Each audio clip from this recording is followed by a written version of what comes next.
मैं हूँ रियाज शाह और आप देख रहे हैं स्टार न्यूज मालेगांव चैनल। आइए नजर डालते हैं कुछ खास। बिस्मिल्लाहिर्रहमानिर्रहीम।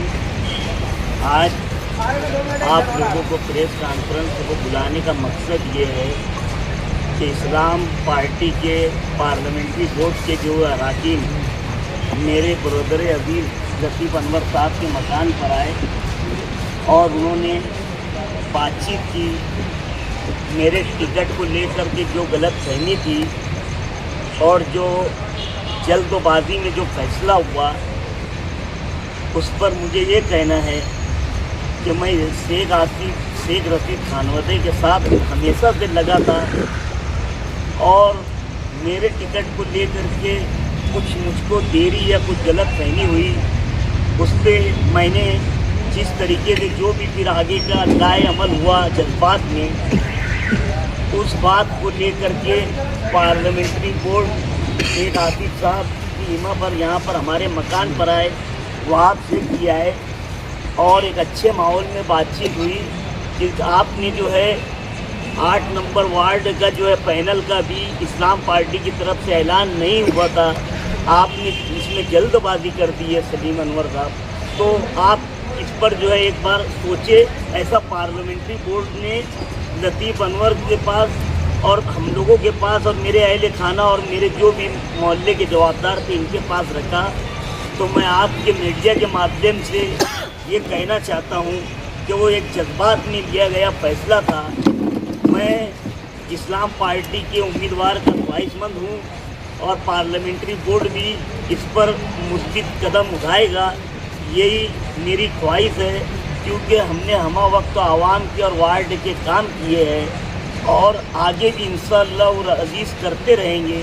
और जिस तरीके से इस वार्ड और इस शहर ने हमारा साथ दिया है आगे भी देते रहेंगे, मैं इसकी उम्मीद करता हूँ। और आगे की बात जो है जो मेरे से लिया गया जल्दबाजी में फैसला, इनकी तरफ से ये बात आई कि आपने थोड़ा इंतज़ार करना चाहिए था। 8 नंबर के पैनल का जो है अनाउंसमेंट नहीं हुआ था और आपने जो है सलीम भाई जल्दबाजी कर दी।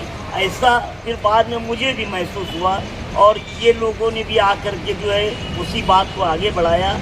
मैं इस्लाम पार्टी का ख्वाहिशमंद उम्मीदवार हूँ। अब इनके कहने के हिसाब से आगे की बात जो है पार्लियामेंट्री बोर्ड करेगा। सलीम साहब, एक सवाल था, आपकी घर वापसी मानी जाए? पार्लियामेंट्री बोर्ड ने आकर के हमसे जो बात की और जो गलतफहमी थी वो दूर हो गई। तो अब हम जो है जिस तरीके से इस्लाम पार्टी में ख्वाहिशमंद है उसी तरीके से आज ख्वाहिशमंद उम्मीदवार है। जी बोलिए। गुज़श्ता दिनों सलीम अनवर साहब की राब्ता हाफिज़ पर आनन फानन में जो फैसला लिया गया था, आप लोगों के माध्यम से वो खबर हम तक पहुंची। हमने हमारे लीडर आसिफ शेख रशीद साहब की गोशगुजार की और पार्लियामेंट्री बोर्ड के अरकान में बैठकर ये मशवरा किया कि सलीम अनवर साहब ने गलतफहमी की वजह से ये फैसला लिया, क्योंकि 8 नंबर में अभी तक किसी का टिकट बाकायदा तौर पर पार्टी की तरफ से ऐलान नहीं हुआ। इसलिए सलीम अनवर साहब ने जो फैसला लिया वो उजलत पे लिया। ये हम लोगों का एक फ़ैसला था जिस पर हम हमारे लीडर की इमा पर लतीफ़ अनवर साहब से मुलाकात किए।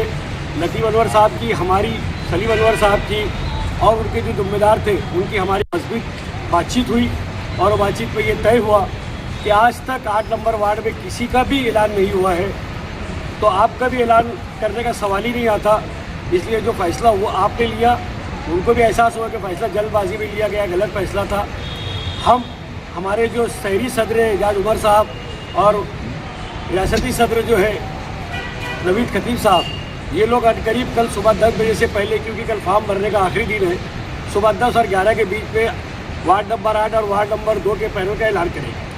ये जो प्लान नहीं हो रहा था इसीलिए इन्होंने ये फैसला लिया था। अब एकदम वक्त तो कम बचा है, यानी कल हो सकता है दोपहर 3 बजे तक के वक्त है, अभी भी उम्मीदवारी का ऐलान नहीं है। तो इनकी उम्मीदवारी तय है ऐसा समझा जाए क्या? इनके साथ दीगर उम्मीदवारों का ऐलान हो जाएगा, यानी इनका भी हो जाएगा। सलीम अनवर साहब के नाम के साथ दीगर उम्मीदवारों के नामों का ऐलान कल इंशाअल्लाह पार्लियामेंट्री बोर्ड और हमारे सदर की मौजूदगी में ऐलान हो जाएगा। इस वीडियो को लाइक करें, हमारे चैनल को सब्सक्राइब कर बेल आइकन जरूर प्रेस करें। हम